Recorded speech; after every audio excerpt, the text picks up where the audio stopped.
在青铜的余晖之上，铁从小亚细亚的炉膛里燃起。它比青铜更坚固，也更谦卑。它没有贵族的光泽，却为平民带来了力量。铁斧开林，铁犁破土，铁剑开疆。从那一刻起，人类第一次发现自己可以用手中的工具改写命运。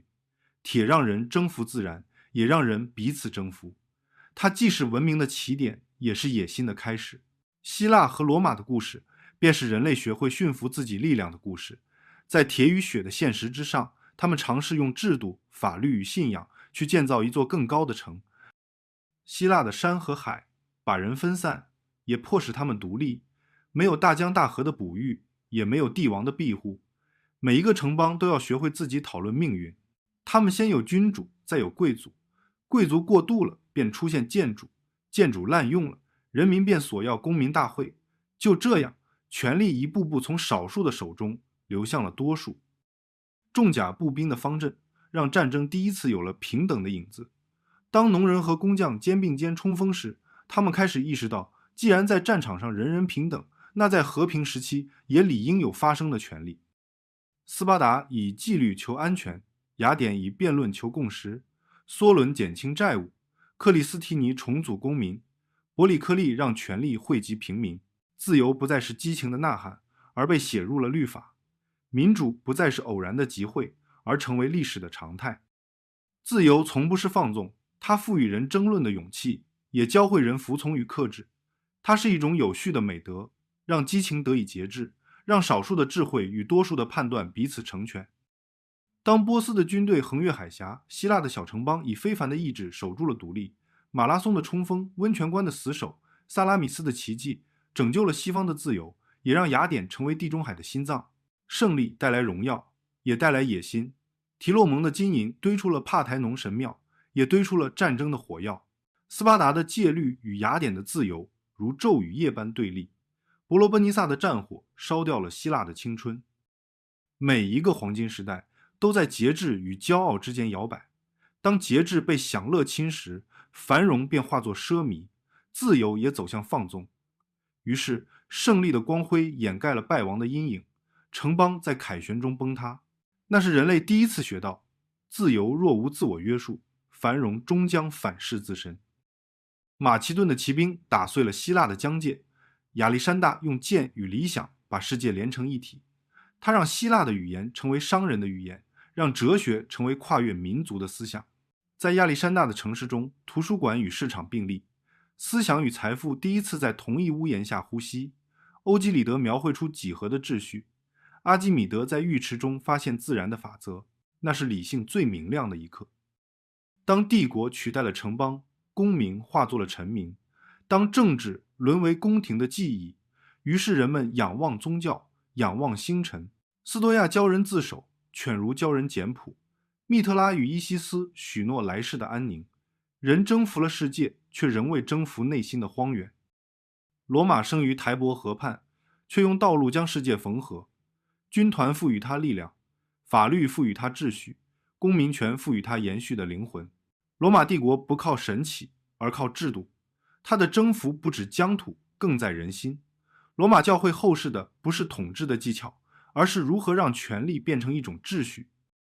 十二铜表法让习惯化为文字，万民法让理性跨越国界。道路延展的是权力，水道流淌的是秩序。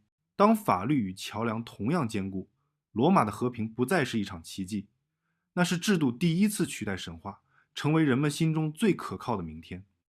胜利往往是衰落的开始。布匿战争让罗马征服了迦太基，也征服了自己。奴隶的涌入使劳动贬值，财富的集中使公民贫困。政治变成交易，选票换面包，权力完全靠军队。格拉古兄弟想修补裂缝，却倒在刀下。凯撒越过卢比孔，以独裁的效率终结了民主的迟缓。共和国死于暴力，也死于疲惫。当公民厌倦了自由的代价，专制便披上救赎的外衣。当风暴平息，帝国在废墟中重生。屋大维拾起帝国的碎片，他让理性接管了欲望，让秩序取代了喧嚣。他让军饷归于国库，让税赋统一，让海盗的旗帜沉没，让罗马的大道重新扑向远方。罗马的黄金时代来自节制，而非扩张。伟大从不是创造奇迹，而是让文明能在平凡中持续呼吸。当帝国辽阔到连皇帝都被孤独包围，理性与法律不再能抚慰灵魂，基督教在废墟中诞生，像一道光穿透理性的阴影。它教人怜悯，也教人敬畏。它让孤独的灵魂重新相连，让死亡不再只是终点。当罗马的庙宇只供奉唯一的神，帝国因信仰而再度凝聚。自此，法律与信仰共治人间，前者约束欲望，后者安顿灵魂。当二者平衡，文明得以长久；一旦失衡，文明的崩塌随之无声开始。罗马不是被征服的，而是被时间耗尽的。税负加重，货币贬值，贪腐滋生，战争频繁，没有一根稻草足以致命，但它们堆叠起来，足以压垮整个帝国。奴隶制让劳动力太廉价，于是技术与创新失去了意义。当人不再需要创新，文明也就失去了呼吸。制度的力量在衰弱，法律失去威信，信仰失去热度，人们离开城市，逃向乡野，人们用脚而不是法律，结束了一段秩序。公元476年只是墓碑上的数字，罗马真正的灭亡发生在每一个人心里。当他们不再相信明天会比今天更好时，历史便已完成了他的审判。